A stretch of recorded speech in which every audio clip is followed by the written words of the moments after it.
those charged with its governance, and those of whom they complain we will dispose from office, and those whom they commend we will promote. Quoth Jafar, hearkening and obedience. So the Caliph went down with Jafar and eunuch Masrir to the town and walked about the streets and markets, and as they were threading a narrow alley they came upon a very old man with a fishing net, and great to carry small fish on his head, and in his hand a staff.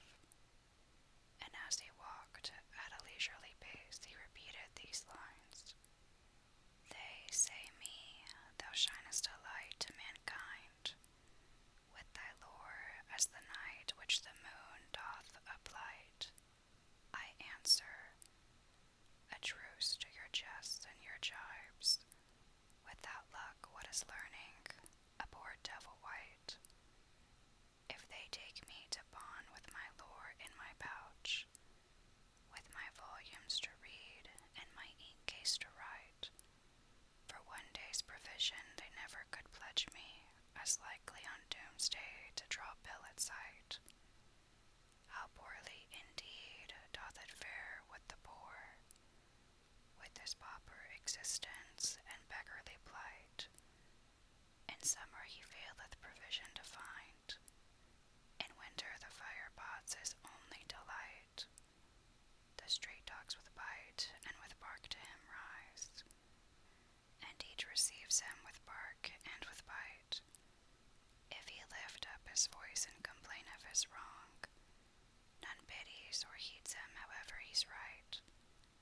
And when sorrows and evils like these he must brave, his happiest homestead were down in the grave.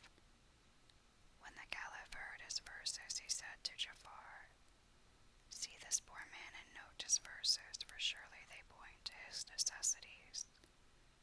Then he accosted him and asked, O Sheikh, what be thine occupation?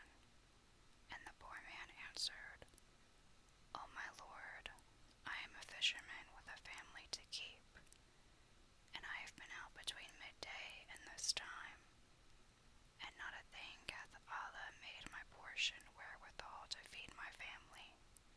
I cannot even bond myself to buy them a supper, and I hate and disgust my life, and I hanker after death. Quoth the Caliph, Say me, wilt thou return with us to Tiger's Bank and cast thy net on my luck? And whatsoever turneth up I will buy of thee for 100 gold pieces. The man rejoiced when he heard these words and said, On my head be it, I will go back with you. And returning with them riverwards, made a cast and waited a while. Then he hauled in the rope and dragged the net ashore, and there appeared in it a chest padlocked and heavy. The Caliph examined it and lifted it, finding it weighty. So he gave the fisherman 200 dinars and sent him about his business, whilst Mazer, aided by the Caliph, carried the chest to the palace and set it down and lighted the candles. Jafar and Mazer then broke it open and found therein a basket of palm leaves corded with red worsted. This they cut open and saw within it a piece of carpet which they lifted out, and under it was a woman's mantilla folded in four, which they pulled out. And at the bottom of the chest they came upon a young lady, fair as a silver ingot, slain and cut into 19 pieces. When the Caliph looked upon her, he cried, Alas, and tears ran down his cheeks, and turning to Jafar, he said, O dog of Wazirs, shall folk be murdered in our reign and be cast into the river to be a burden and a responsibility for us on the day of doom? By Allah, we must avenge this woman on her murderer, and he shall be made die the worst of deaths.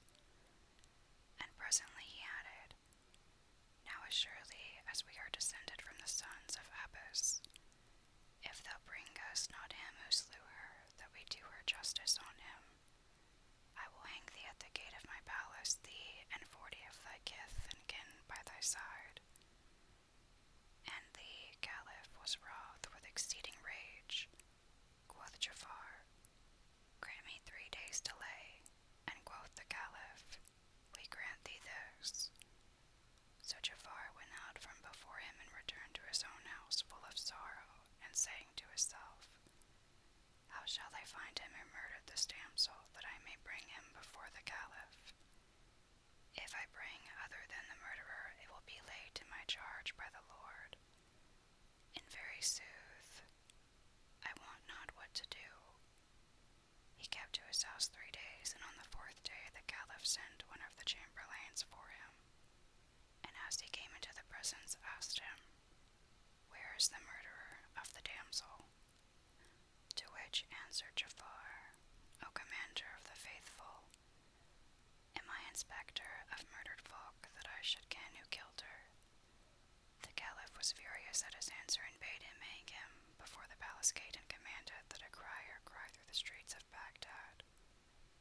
Whoso would see the hanging of Ja'afar, the Barmaki wazir of the Caliph, with 40 of the Barmecides, his cousins and kinsmen, before the palace gate, let him come and let him look. The people flocked out from all quarters of the city to witness the execution of Ja'afar and his kinsmen, not knowing the cause. Then they set up the gallows and made Ja'afar and the others stand underneath in readiness for execution. But whilst every eye was looking for the Caliph's signal, and the crowd wept for Ja'afar and his cousins of the Barmecides, lo and behold, a young man fair of face and neat of dress and of favor like the moon raining light, with eyes black and bright, and brow flower white, and cheeks red as rose, and young down where the beard grows, and a mole like a grain of ambergris, pushed his way through the people till he stood immediately before the wazir, and said to him, Safety to thee from this strait, O Prince of the Emirs and Asylum of the Poor. I am the man who slew the woman ye found in the chest, so hang me for her and do her justice on me. When Ja'afar heard the youth's confession, he rejoiced at his own deliverance, but grieved and sorrowed for the fair youth. And whilst they were yet talking, behold, another man well stricken in years pressed forwards through the people and thrust his way amid the populace till he came to Ja'afar and the youth, whom he saluted, saying, O thou, the wazir and prince sans peer, believe not the words of this youth, of a surety none murdered the damsel but I. Take her wreck on me this moment, for an thou do not thus, I will require it of thee before Almighty Allah. Then quoth the young man, O wazir, this is an old man in his dotage, who wotteth not whatso he saith of her, and I am he who murdered her, so do thou avenge her on me. Quoth the old man, O my son, thou art young and desirous of the joys of the world, and I am old and weary. I will offer my life as a ransom for thee and for the wazir and his cousins. No one murdered the damsel but I. So Allah upon thee make haste to hang me, for no life is left in me now that hers is gone. The wazir marveled much at all this strangeness, and taking the young man and the old man carried them before the Caliph, where, after kissing the ground 7 times between his hands, he said, O Commander of the Faithful, I bring thee the murderer of the damsel. Where is he? Asked the Caliph, and Ja'afar answered, This young man saith, I am the murderer, and this old man giving him the lie saith, I am the murderer. And behold, here are the twain standing before thee. The Caliph looked at the old man and the young man and asked, Which of you killed the girl? The young man replied, No one slew her, save I. And the old man answered, Indeed, none killed her but myself. Then said the Caliph to Ja'afar, Take the twain and hang them both, but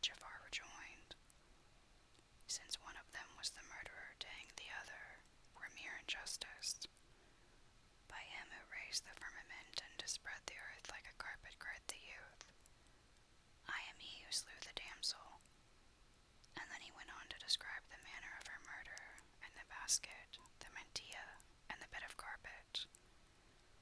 In fact, all that the Caliph had found upon her. So the Caliph was certified that the young man was the murderer, whereat he wondered and asked him, What was the cause of thy wrongfully doing this damsel to die? And what made thee confess the murder without the bastinado, and what brought thee here to yield up thy life? And what made thee say do her wreak upon me? The youth answered, Know, O Commander of the Faithful, that this woman was my wife and the mother of my children, also my first cousin and the daughter of my paternal uncle, this old man who is my father's own brother. When I married her, she was a maid, and Allah blessed me with 3 male children by her. She loved me and served me, and I saw no evil in her, for I also loved her with the fondest love. Now on the first day of this month she fell ill with grievous sickness, and I fetched in physicians to her.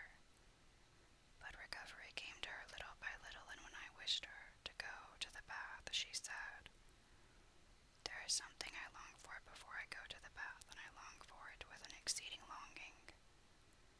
To hear is to comply, said I. And what is it? Quoth she. I have a queasy craving for an apple, to smell it, and bite a bit of it. I replied, Hadst thou 1,000 longings, I would try to satisfy them. So I went on the instant into the city and sought for apples, but could find none. Yet had they cost a gold piece each, would I have bought them. I was vexed at this and went home and said, O daughter of my uncle, by Allah, I can find none. She was distressed, being yet very weakly, and her weakness increased greatly on her that night, and I felt anxious and alarmed on her account. As soon as morning dawned, I went out again and made the round of the gardens one by one, but found no apples anywhere. At last there met me an old gardener, of whom I asked about them, and he answered, O my son, this fruit is a rarity with us, and it is not now to be found save in the garden of the Commander of the Faithful of Basra, where the gardener keepeth it for the Caliph's eating.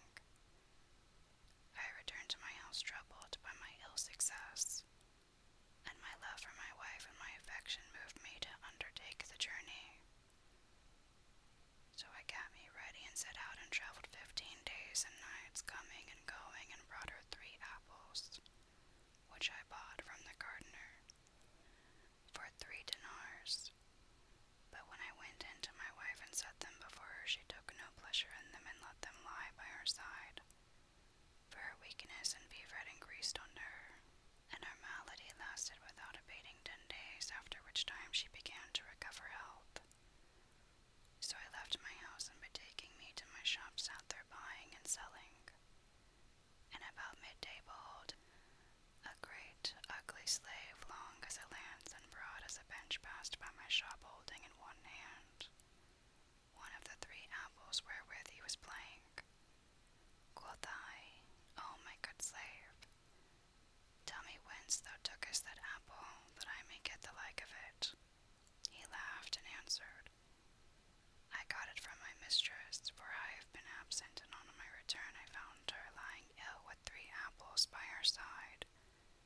And she said to me, My horned widow of a husband made a journey for them to Basra, and brought them for 3 dinars.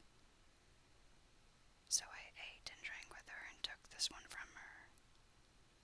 When I heard such words from the slave, O Commander of the Faithful, the world grew black before my face, and I arose and locked up my shop, and went home beside myself for excess.